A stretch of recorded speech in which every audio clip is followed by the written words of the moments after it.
आहे, त्याचा जो प्रवेशद्वार आहे तिथं मोठ्या प्रमाणात दरड कोसळलेली आहे। 1 मेला सुरू झालेला हा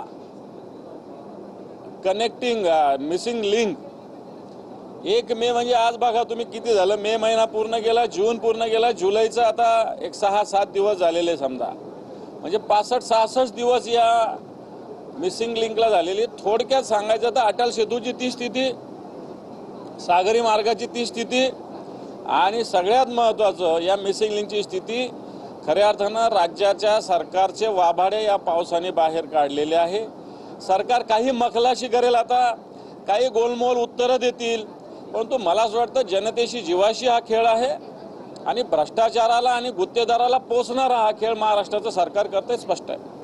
मोठ्या गाडीतून मुख्यमंत्री आणि उपमुख्यमंत्र्यांनी राईड केली होती, या मिसिंग लिंकचं नेमकं मिस काय झालंय? कारण की धबधबे पाहायला पण मिळाले। हे पहा, बोगद्यामध्ये धबधबे सुरू आहे, बाहेर नाही, बोगद्यामध्ये धबधबे सुरू आहे। तुमच्या मीडियामध्ये पण दाखवलेले आहे, लोकांनी पण व्हिडिओ केलेले। आता तो मार्ग पूर्णपणे बंद आहे।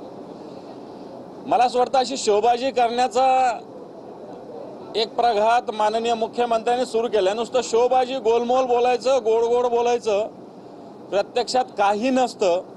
आतमधून सगळा मोठा घरचा पोकळ वासा, अशा प्रकारची ग्रामीण भागात म्हणे, असा पोकळ वासा या सरकारने निर्माण केलेला आहे। मराठवाडा वॉटर ग्रीड प्रोजेक्ट संदर्भात त्या तत्कालीन सरकारच्या आणि या सरकारच्या 2 बैठका झाल्या।